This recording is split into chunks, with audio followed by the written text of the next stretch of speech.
दोस्तों, क्या आपने कभी गहराई से बैठकर यह सोचा है कि इस पूरी दुनिया में जहां अरबों लोग रहते हैं, जहां हर रोज हजारों नए चेहरे आपके सामने आते हैं, जहां हर मोड़ पर कोई नया इंसान आपकी जिंदगी में प्रवेश कर सकता है, वहां आखिर ऐसा क्या है जो आपको सिर्फ उसी एक इंसान तक ले जाता है जिससे आप शादी करते हैं, जिसे आप अपना जीवन साथी कहते हैं और जिसके साथ आप अपनी पूरी जिंदगी बिताने का फैसला कर लेते हैं? क्या यह सच में आपका फैसला होता है या फिर यह सब कुछ पहले से ही कहीं लिखा हुआ होता है? क्योंकि अगर आप ध्यान से अपनी जिंदगी को पीछे मुड़कर देखेंगे तो आपको एहसास होगा कि बहुत सी ऐसी घटनाएं हुई हैं जो आपके कंट्रोल में नहीं थी। बहुत से ऐसे मोड़ आए जहां आपने कुछ और सोचा था लेकिन हुआ कुछ और फिर भी अंत में आप उसी जगह पहुंचे जहां शायद आपको पहुंचना था। और यही सवाल हमें उस गहराई में ले जाता है जहां हम समझने की कोशिश करते हैं कि क्या शादी सिर्फ एक इमोशनल डिसीजन है? क्या यह सिर्फ आकर्षण का परिणाम है या फिर इसके पीछे कोई ऐसी अदृश्य ताकत काम कर रही है जिसे हम देख नहीं सकते लेकिन महसूस जरूर कर सकते हैं? क्योंकि जब दो लोग शादी के मंडप में बैठते हैं, जब अग्नि के चारों ओर 7 फेरे लेते हैं, जब वे एक दूसरे का हाथ पकड़कर साथ निभाने की कसम खाते हैं, तो उस समय सिर्फ दो शरीर नहीं जुड़ते, वहां कुछ और भी होता है। कुछ ऐसा जो दिखाई नहीं देता लेकिन जो सबसे ज्यादा वास्तविक होता है। और शायद वही चीज है जो तय करती है कि आपकी जिंदगी में कौन आएगा और कौन नहीं। क्योंकि अगर सब कुछ सिर्फ आपकी पसंद पर निर्भर होता तो दुनिया में कोई भी रिश्ता टूटता नहीं, कोई भी शादी असफल नहीं होती। लेकिन सच्चाई यह है कि बहुत से रिश्ते बिना किसी स्पष्ट कारण के टूट जाते हैं। बहुत से लोग एक दूसरे से बेहद प्यार करने के बावजूद साथ नहीं रह पाते और बहुत से लोग बिना किसी खास प्रेम के भी पूरी जिंदगी साथ निभा लेते हैं। तो आखिर यह खेल क्या है? यह कैसा गणित है जिसे हम समझ नहीं पाते? और यहीं पर प्राचीन ज्ञान हमें एक अलग नजरिया देता है। वह कहता है कि शादी कोई संयोग नहीं है, यह कोई आकस्मिक घटना नहीं है, बल्कि यह एक ऐसा सौदा है जो आपके जन्म से पहले ही तय हो चुका होता है। यह एक ऐसा अनुबंध है जिसे आपने खुद ही साइन किया है लेकिन आपको याद नहीं है। क्योंकि जब आत्मा इस धरती पर आती है तो वह अपने पिछले जन्मों की सारी यादें भूल जाती है, लेकिन उसके कर्म, उसके अधूरे हिसाब, उसके रिश्तों के बंधन उसके साथ ही आते हैं और वही तय करते हैं कि इस जन्म में उसे किन लोगों से मिलना है, किसके साथ उसे जीवन बिताना है और किसके साथ उसे अपने अधूरे रिश्तों को पूरा करना है। अगर आप इसे समझने की कोशिश करेंगे तो आपको यह भी समझ में आएगा कि जो कुछ भी आपकी जिंदगी में हो रहा है वह यूं ही नहीं हो रहा। उसके पीछे एक कारण है, एक इतिहास है, एक कहानी है जो आपने खुद लिखी थी लेकिन अब आप उसे पढ़ नहीं पा रहे। और यही कारण है कि कई बार हमें लगता है कि हमने अपनी पसंद से किसी को चुना है, लेकिन असल में हम सिर्फ उस रास्ते पर चल रहे होते हैं जो पहले से ही हमारे लिए तय किया गया था। जैसे कोई फिल्म पहले से शूट हो चुकी हो और हम सिर्फ उसे जी रहे हों। इस बात को समझना थोड़ा कठिन जरूर है क्योंकि हमारा अहंकार यह मानने को तैयार नहीं होता कि हमारी जिंदगी पर हमारा पूरा कंट्रोल नहीं है। हमें लगता है कि हम ही अपने फैसले लेते हैं, हम ही अपने रिश्ते चुनते हैं। लेकिन अगर आप गहराई से देखेंगे तो आपको पता चलेगा कि बहुत से फैसले आपने ऐसे लिए जो आपके कंट्रोल में नहीं थे। जैसे आप किसी खास इंसान की तरफ आकर्षित हो गए, आपको खुद नहीं पता कि क्यों। आप उसे बार बार सोचने लगे, उसकी छोटी छोटी बातें आपको अच्छी लगने लगीं और धीरे धीरे वह आपकी जिंदगी का हिस्सा बन गया। और जब आप पीछे मुड़कर देखते हैं तो आपको समझ नहीं आता कि यह सब कैसे हुआ, क्योंकि आपने कभी प्लान नहीं किया था कि आप उसी इंसान से मिलेंगे, उसी से प्यार करेंगे और उसी से शादी करेंगे। लेकिन फिर भी सब कुछ उसी दिशा में चला गया। और यही वह बिंदु है जहां आध्यात्मिक ज्ञान हमें एक गहरी सच्चाई बताता है। वह कहता है कि यह सब कुछ आपके पिछले कर्मों का परिणाम है, आपके पिछले जन्मों का हिसाब है जिसे इस जन्म में पूरा करना है। और इस हिसाब को पूरा करने के लिए प्रकृति आपको उन लोगों के करीब लाती है जिनसे आपका कोई अधूरा संबंध है, जिनसे आपका कोई कर्ज बाकी है। और यह कर्ज सिर्फ पैसों का नहीं होता, यह भावनाओं का भी होता है, यह विश्वास का भी होता है, यह प्रेम और नफरत का भी होता है। जब यह कर्ज अधूरा रह जाता है तो आत्मा उसे पूरा करने के लिए फिर से उसी व्यक्ति की ओर खींचती है। लेकिन इस बार रिश्ता बदल जाता है, परिस्थिति बदल जाती है। और यही कारण है कि कभी कभी आपका सबसे बड़ा दुश्मन इस जन्म में आपका सबसे करीबी इंसान बन जाता है। और कभी कभी कोई ऐसा इंसान जिससे आपका कोई लेना देना नहीं था, वह अचानक आपकी जिंदगी का सबसे अहम हिस्सा बन जाता है। क्योंकि असल में वह रिश्ता नया नहीं होता, वह बहुत पुराना होता है, बस आपको याद नहीं होता।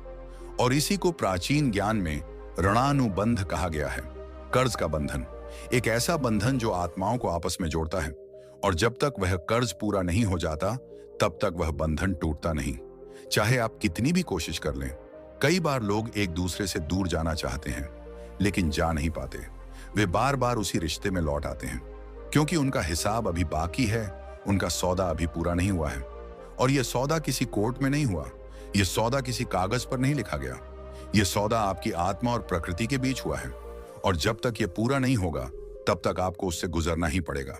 इसीलिए शादी को सिर्फ एक सामाजिक व्यवस्था नहीं माना गया, बल्कि इसे एक आध्यात्मिक प्रक्रिया माना गया है। एक ऐसा माध्यम जिसके जरिए आत्माएं अपने अधूरे कर्मों को पूरा करती हैं। और जब आप इस नजरिए से शादी को देखते हैं तो आपकी सोच बदल जाती है। आप यह समझने लगते हैं कि आपका पार्टनर आपकी जिंदगी में यूं ही नहीं आया, वह किसी कारण से आया है। वह आपको कुछ सिखाने आया है, वह आपको कुछ लौटाने आया है, या आपसे कुछ लेने आया है। और जब आप यह समझ जाते हैं तो आप अपने रिश्तों को एक अलग नजर से देखने लगते हैं। आप शिकायत करना छोड़ देते हैं और समझने की कोशिश करते हैं कि इस रिश्ते के पीछे क्या कारण है। और यही समझ आपको उस सच्चाई के करीब ले जाती है जिसे जानकर शायद आपके होश उड़ जाएं, क्योंकि तब आपको एहसास होगा कि आपकी शादी एक इमोशनल फैसला नहीं थी, यह एक पहले से लिखा हुआ सौदा था। एक ऐसा सौदा जिसे आपने खुद ही तय किया था, लेकिन अब आप उसे निभा रहे हैं। और इस सच्चाई को समझना ही आपके जीवन का सबसे बड़ा मोड़ बन सकता है। क्योंकि जब आपको यह पता चल जाता है कि आपकी जिंदगी में जो कुछ भी हो रहा है वह किसी कारण से हो रहा है, तो आप उससे भागना बंद कर देते हैं, आप उससे लड़ना बंद कर देते हैं और आप उसे समझने की कोशिश करने लगते हैं। और यही समझ आपको आगे बढ़ने की ताकत देती है, क्योंकि तब आप जानते हैं कि यह सब कुछ सिर्फ एक खेल है, एक यात्रा है, और आपको इसे पूरा करना है, चाहे वह आसान हो या कठिन। क्योंकि यही आपकी आत्मा का रास्ता है, और इसी रास्ते पर चलते हुए आप अपने कर्मों का हिसाब पूरा करते हैं और आगे बढ़ते हैं। और जब आप इस सच्चाई को पूरी तरह स्वीकार कर लेते हैं तो आपके अंदर एक अजीब सी शांति आ जाती है, क्योंकि तब आप समझ जाते हैं कि कुछ भी यूं ही नहीं हो रहा, सब कुछ एक योजना के तहत हो रहा है। एक ऐसी योजना जिसे आपने खुद बनाया था और अब आप उसे जी रहे हैं। और यही जीवन का सबसे बड़ा रहस्य है, जिसे समझने के बाद आपकी सोच पूरी तरह बदल जाती है और आप अपने रिश्तों को, अपनी शादी को और अपने जीवन को एक नए नजरिए से देखने लगते हैं। और यही वह बिंदु है जहां से आपकी असली समझ शुरू होती है, क्योंकि अब आप सिर्फ जी नहीं रहे होते, बल्कि आप समझकर जी रहे होते हैं। और यही समझ आपको उस गहराई तक ले जाती है जहां आप यह महसूस करते हैं कि आपकी शादी कोई संयोग नहीं थी, ये एक पहले से लिखा हुआ सौदा था जिसे आपको पूरा करना ही था। जब आप इस बात को थोड़ा और गहराई से समझने लगते हैं कि आपकी शादी कोई साधारण घटना नहीं बल्कि एक पुराना अधूरा हिसाब है, तब आपके सामने एक और चौंकाने वाली सच्चाई खुलती है। और वह यह है कि हर शादी एक जैसी नहीं होती, हर रिश्ता एक जैसा नहीं होता, क्योंकि हर आत्मा का हिसाब अलग होता है, हर जन्म की कहानी अलग होती है, और उसी हिसाब से इस जन्म में बनने वाले रिश्तों की प्रकृति भी अलग होती है। आपने शायद अपने आसपास बहुत तरह के जोड़े देखे होंगे। कहीं बहुत ज्यादा प्यार होता है, कहीं हर दिन लड़ाई होती है, कहीं लोग बस औपचारिकता निभा रहे होते हैं, और कहीं ऐसा भी होता है कि दो लोग एक दूसरे के लिए दीवार बनकर खड़े रहते हैं। और अगर आप इन सब को ध्यान से देखेंगे तो आपको समझ में आएगा कि यह सब यूं ही नहीं है। इसके पीछे एक गहरा कारण है, एक अदृश्य गणित है जिसे हम सामान्य नजर से नहीं देख पाते, लेकिन अगर हम आध्यात्मिक दृष्टि से देखें तो यह सब बिल्कुल स्पष्ट हो जाता है। क्योंकि कहा जाता है कि हम मुख्य रूप से 3 प्रकार के रिश्तों में बनते हैं, और इन तीनों को समझना बहुत जरूरी है, क्योंकि जब तक आप यह नहीं समझेंगे कि आपका रिश्ता किस प्रकार का है, तब तक आप यह भी नहीं समझ पाएंगे कि आपके साथ जो हो रहा है वह क्यों हो रहा है। और सबसे पहली स्थिति वह होती है जिसे सबसे दर्दनाक माना जाता है। वह है ऐसा रिश्ता जिसमें हर दिन तनाव हो, हर दिन टकराव हो, जहां 2 लोग एक दूसरे के खिलाफ खड़े नजर आते हैं, जहां प्यार की जगह अहंकार ले लेता है, जहां समझ की जगह आरोप होते हैं, और जहां हर छोटी बात एक बड़ी लड़ाई बन जाती है। ऐसे रिश्तों में लोग अक्सर यह सोचते हैं कि उनकी किस्मत खराब है, कि उन्हें गलत इंसान मिल गया, कि उन्होंने जिंदगी का सबसे बड़ा गलत फैसला ले लिया। लेकिन अगर आप इसे कर्म के नजरिए से देखेंगे तो आपको समझ आएगा कि यह कोई गलती नहीं है, यह एक अधूरा बदला है जो इस जन्म में पूरा हो रहा है।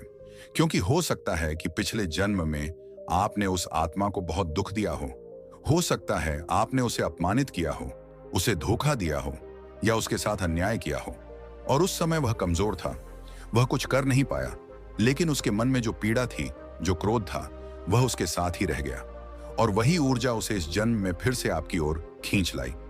लेकिन इस बार परिस्थिति बदल गई। इस बार वह आपका जीवन साथी बनकर आया है ताकि वह अपने उस दर्द को निकाल सके, ताकि वह आपको वही महसूस करा सके जो आपने उसे महसूस कराया था। और इसलिए ऐसे रिश्तों में अक्सर एक अजीब सी खींचतान होती है। लोग एक दूसरे से दूर भी जाना चाहते हैं, लेकिन पूरी तरह जा नहीं पाते, क्योंकि उनका हिसाब अभी बाकी है, उनका कर्ज अभी पूरा नहीं हुआ है। और यही कारण है कि ऐसे रिश्ते बहुत थकाने वाले होते हैं, बहुत दर्द देते हैं, लेकिन फिर भी खत्म नहीं होते, क्योंकि उनका उद्देश्य ही है उस अधूरे हिसाब को पूरा करना। और जब तक वह पूरा नहीं होगा तब तक यह सिलसिला चलता रहेगा। और यही वह जगह है जहां आपको समझदारी से काम लेना होता है, क्योंकि अगर आप इसे सिर्फ बदले की भावना से देखेंगे, अगर आप भी उसी गुस्से में जवाब देंगे, तो आप इस चक्र को और लंबा कर देंगे। आप एक नए कर्म का निर्माण कर देंगे और फिर यह सिलसिला आगे भी चलता रहेगा। इसलिए यहां सबसे जरूरी है कि आप समझें कि सामने वाला व्यक्ति आपका दुश्मन नहीं है, वह सिर्फ एक माध्यम है जिसके जरिए आपका पुराना हिसाब पूरा हो रहा है। और जब आप इस बात को स्वीकार कर लेते हैं तो आपके अंदर धीरे धीरे बदलाव आने लगता है। आप रिएक्ट करना कम कर देते हैं, आप हर बात को दिल पर लेना छोड़ देते हैं, और यही बदलाव इस पूरे चक्र को खत्म करने की शुरुआत बनता है। इसके बाद दूसरी स्थिति आती है जो बाहर से देखने में उतनी खराब नहीं लगती, लेकिन अंदर से बहुत गहरी होती है, और वह है ऐसा रिश्ता जहां एक व्यक्ति लगातार देता ही रहता है और दूसरा सिर्फ लेता रहता है। जहां एक व्यक्ति मेहनत करता है, संघर्ष करता है, और दूसरा उस पर निर्भर रहता है। जहां एक व्यक्ति जिम्मेदारियों का बोझ उठाता है और दूसरा उसका लाभ उठाता है। ऐसे रिश्तों में अक्सर देने वाला व्यक्ति यह सोचता है कि वह बहुत त्याग कर रहा है, कि वह बहुत अच्छा इंसान है। लेकिन अगर आप इसे गहराई से देखेंगे तो आपको समझ में आएगा कि यह भी एक प्रकार का कर्ज है जो चुकाया जा रहा है। क्योंकि हो सकता है कि पिछले जन्म में आपने उस आत्मा से कुछ लिया हो, आपने उसका धन लिया हो, उसका समय लिया हो, उसकी मेहनत का फायदा उठाया हो, और अब इस जन्म में आपको वह सब लौटाना पड़ रहा है। और यह लौटाना सिर्फ पैसों तक सीमित नहीं होता, यह समय, ऊर्जा और भावनाओं के रूप में भी होता है। और यही कारण है कि ऐसे रिश्तों में एक अजीब सी थकान होती है। एक व्यक्ति हमेशा खाली महसूस करता है, उसे लगता है कि वह जितना भी कर ले कम है, लेकिन सच यह है कि वह अपना पुराना हिसाब चुका रहा है, और जिस दिन यह हिसाब पूरा हो जाएगा उस दिन यह रिश्ता या तो बदल जाएगा या खत्म हो जाएगा। और तीसरी स्थिति वह होती है जहां न ज्यादा प्रेम होता है, न ज्यादा संघर्ष, जहां दो लोग बस साथ रहते हैं, अपनी जिम्मेदारियां निभाते हैं, लेकिन उनके बीच कोई गहरा भावनात्मक जुड़ाव नहीं होता। ऐसे रिश्तों में लोग अक्सर यह महसूस करते हैं कि उनकी जिंदगी में कुछ कमी है, कि सब कुछ होते हुए भी कुछ अधूरा है। और इसका कारण यह होता है कि उनके बीच कोई बड़ा कर्ज नहीं था, बस कुछ छोटी मोटी औपचारिकताएं बाकी थीं जिन्हें पूरा करने के लिए उन्हें साथ लाया गया। और इसलिए ऐसे रिश्ते शांत होते हैं, स्थिर होते हैं, लेकिन उनमें वह गहराई नहीं होती जो एक सच्चे आत्मिक संबंध में होती है। और इन सब के बीच एक बहुत दुर्लभ स्थिति भी होती है जहां दो आत्माएं सच में एक दूसरे के लिए बनी होती हैं, जहां उनके बीच कोई कर्ज नहीं होता, बल्कि एक सकारात्मक बंधन होता है, जहां वे एक दूसरे को ऊपर उठाते हैं, एक दूसरे की मदद करते हैं और साथ मिलकर आगे बढ़ते हैं। लेकिन ऐसे रिश्ते बहुत कम होते हैं, क्योंकि इसके लिए दोनों आत्माओं का बहुत विकसित होना जरूरी होता है। और अब जब आप इन सभी प्रकार के रिश्तों को समझ लेते हैं तो आपके सामने एक और सवाल आता है जो बहुत संवेदनशील है, और वह है उन रिश्तों का जो शादी के बाहर बनते हैं, जिन्हें हम अक्सर गलत मानते हैं, जिन्हें समाज स्वीकार नहीं करता, लेकिन फिर भी वे होते हैं और कई बार बहुत गहरे होते हैं। और यहां भी वही सिद्धांत लागू होता है, क्योंकि कभी कभी ऐसा होता है कि हमारा हिसाब सिर्फ एक व्यक्ति के साथ नहीं होता, बल्कि एक से अधिक आत्माओं के साथ होता है। और जब वह अधूरा हिसाब हमें इस जन्म में पूरा करना होता है तो वे आत्माएं हमारे जीवन में किसी न किसी रूप में वापस आती हैं। और यही कारण है कि कभी कभी एक शादीशुदा व्यक्ति किसी और की ओर आकर्षित हो जाता है, और यह आकर्षण इतना गहरा होता है कि वह खुद भी समझ नहीं पाता कि ऐसा क्यों हो रहा है। वह जानता है कि यह सही नहीं है, फिर भी वह उस खिंचाव को रोक नहीं पाता। और यह वही जगह है जहां सबसे बड़ी परीक्षा होती है, क्योंकि यह सिर्फ आकर्षण नहीं है, यह एक पुरानी कहानी का अधूरा हिस्सा है जो फिर से सामने आ रहा है। लेकिन यहां आपके पास एक विकल्प होता है। आप उस खिंचाव में बह सकते हैं और एक नया कर्म बना सकते हैं, या आप उसे समझकर, उसे पहचान कर उससे ऊपर उठ सकते हैं। और यही वह निर्णय होता है जो आपकी आगे की यात्रा को तय करता है। क्योंकि अगर आप उस आकर्षण में फंस जाते हैं तो आप एक नया जाल बुन लेते हैं, एक नया कर्ज बना लेते हैं जिसे आपको आगे फिर से चुकाना होगा। और अगर आप उसे समझकर उससे दूर रहते हैं तो आप उस पुराने कर्ज को बिना उलझे खत्म कर देते हैं। और यही असली समझ है, यही असली जागरूकता है। क्योंकि जीवन में हर चीज आपके सामने एक विकल्प के रूप में आती है। हर रिश्ता, हर परिस्थिति आपको कुछ सिखाने के लिए आती है, और यह आप पर निर्भर करता है कि आप उससे क्या सीखते हैं।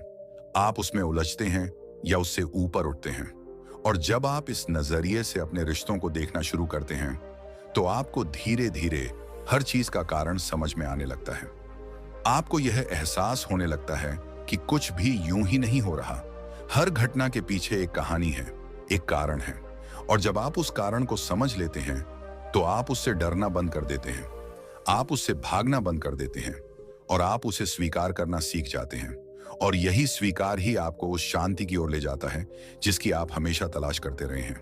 क्योंकि जब आप समझ जाते हैं कि यह सब एक प्रक्रिया है, एक यात्रा है, तो आप उसमें सहज हो जाते हैं। और जब आप सहज हो जाते हैं तो वही रिश्ते जो पहले आपको बोझ लगते थे, वही आपको समझ देने लगते हैं, वही आपको मजबूत बनाने लगते हैं। और यही जीवन का असली उद्देश्य है कि हम अपने अनुभवों से सीखें, अपने कर्मों को समझें, और धीरे धीरे उस अवस्था तक पहुंचें जहां हम इन बंधनों से मुक्त हो सकें। अब जब आप ये समझने लगते हैं कि आपके रिश्ते सिर्फ इस जन्म की कहानी नहीं, बल्कि कई जन्मों के अधूरे अध्यायों का परिणाम है, तब एक बहुत बड़ा सवाल आपके सामने खड़ा होता है कि अगर सब कुछ पहले से तय है, अगर यह एक ऐसा सौदा है जिसे हमने जाने अनजाने में पहले ही स्वीकार कर लिया है, तो फिर हमारे हाथ में क्या है? क्या हम सिर्फ कठपुतली हैं? क्या हमें बस वही सब सहना है जो हमारे हिस्से में लिखा गया है? क्या हम अपनी स्थिति को बदल नहीं सकते? और यहीं पर असली ज्ञान शुरू होता है, क्योंकि सच्चाई ये है कि भले ही परिस्थितियां पहले से तय हों, लेकिन उन परिस्थितियों के प्रति आपका व्यवहार, आपकी प्रतिक्रिया और आपकी समझ पूरी तरह आपके हाथ में है। और यही वह जगह है जहां आप अपने जीवन की दिशा बदल सकते हैं।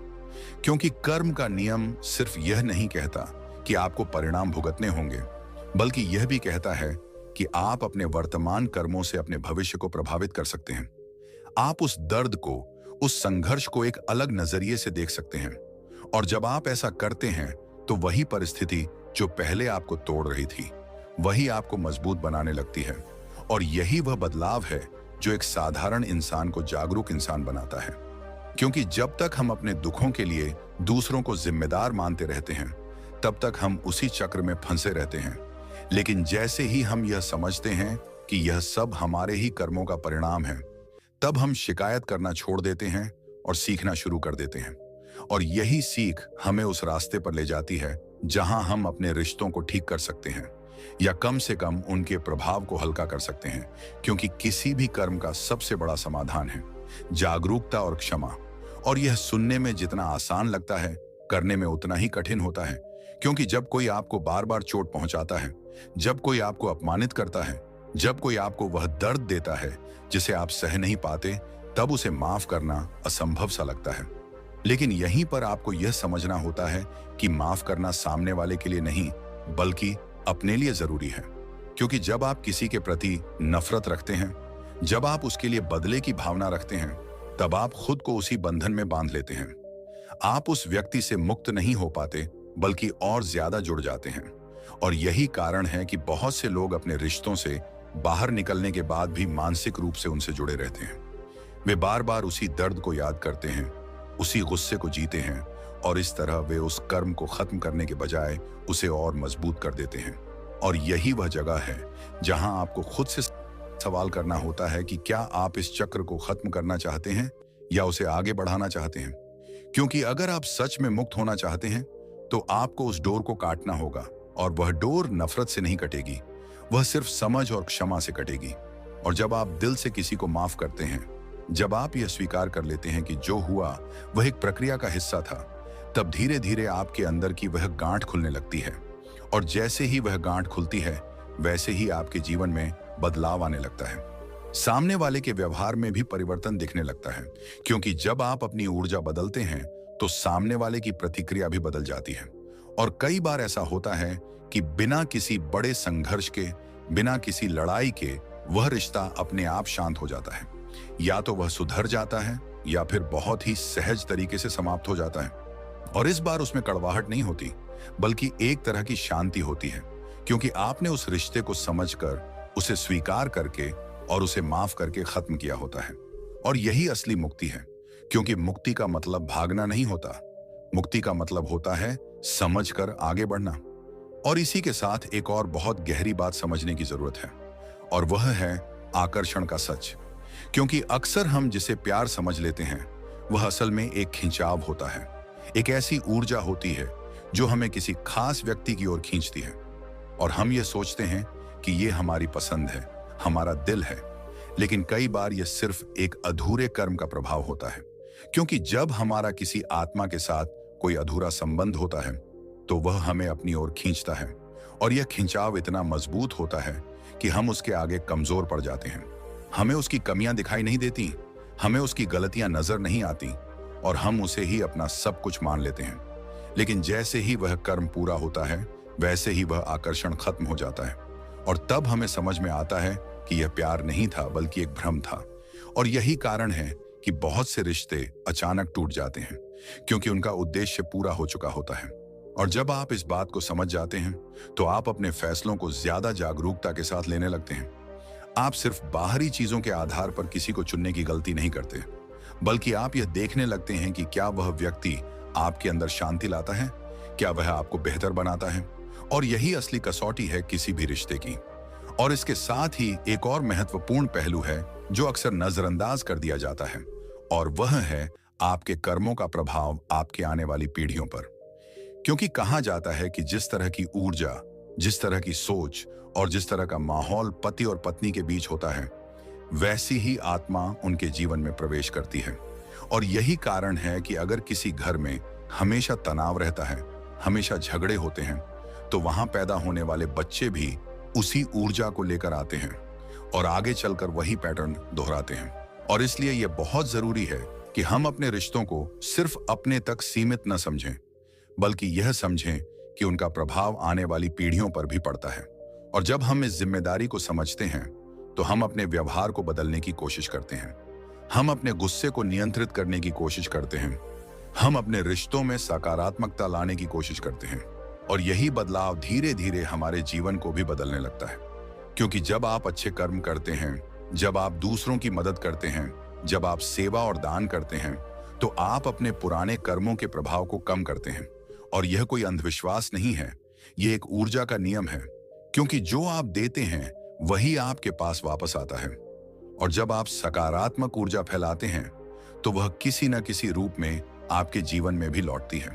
और यही कारण है कि कहा जाता है कि अगर आपके रिश्तों में समस्याएं हैं तो आप दूसरों के रिश्तों को सुधारने में मदद करें, क्योंकि जब आप किसी और का घर बसाने में मदद करते हैं तो प्रकृति आपके घर को भी बचाने की कोशिश करती है।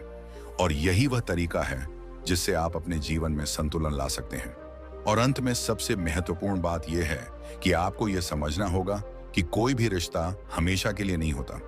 हम सब इस दुनिया में कुछ समय के लिए आए हैं, हम कुछ समय तक साथ चलते हैं और फिर अपने अपने रास्ते पर आगे बढ़ जाते हैं।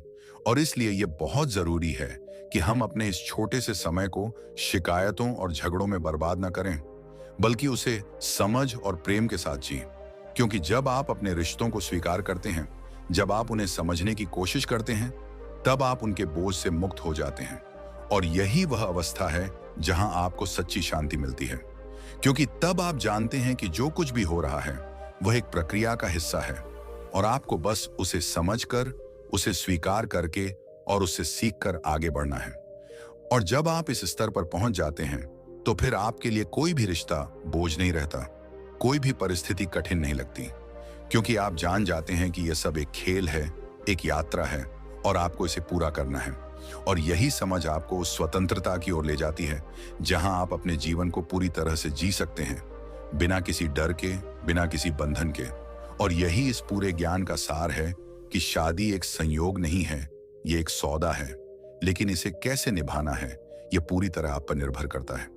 और अगर आप इसे समझदारी से निभाते हैं, अगर आप इसमें सीखते हैं, बढ़ते हैं और अपने कर्मों को सुधारते हैं, तो यही सौदा आपकी सबसे बड़ी ताकत बन सकता है। और यही आपको उस ऊंचाई तक ले जा सकता है जहां आप सच में मुक्त हो सकते हैं। क्योंकि अंत में यही सत्य है कि हम यहां सीखने के लिए आए हैं, अपने कर्मों को समझने के लिए आए हैं। और जब हम ये सीख लेते हैं तो हम आगे बढ़ जाते हैं। और यही जीवन की सबसे बड़ी सच्चाई है, जिसे समझना ही असली जागृति है। दोस्तों, अगर इस पूरी कहानी का सार एक लाइन में समझें तो शादी सिर्फ साथ निभाने का रिश्ता नहीं है, यह आपके कर्मों का आईना है। जो भी आपकी जिंदगी में है वह संयोग नहीं, एक कारण है, एक अधूरा हिसाब है जिसे पूरा करना है। तो आज से शिकायत छोड़िए, समझना शुरू कीजिए, नफरत छोड़िए, क्षमा अपनाइए। क्योंकि जिस दिन आपने माफ करना सीख लिया, उस दिन आपने अपने कर्मों की जंजीर तोड़ दी। अगर आपको यह सच छू गया हो तो कमेंट में जरूर लिखिए, मैं अपने कर्म समझने के लिए तैयार हूं। वीडियो को शेयर करें और ऐसे ही गहरे सच जानने के लिए चैनल को जरूर सब्सक्राइब करें। मिलते हैं अगले वीडियो में। तब तक याद रखिए, जीवन एक सौदा है, लेकिन उसे कैसे निभाना है ये आपके हाथ में है। नारायण नारायण।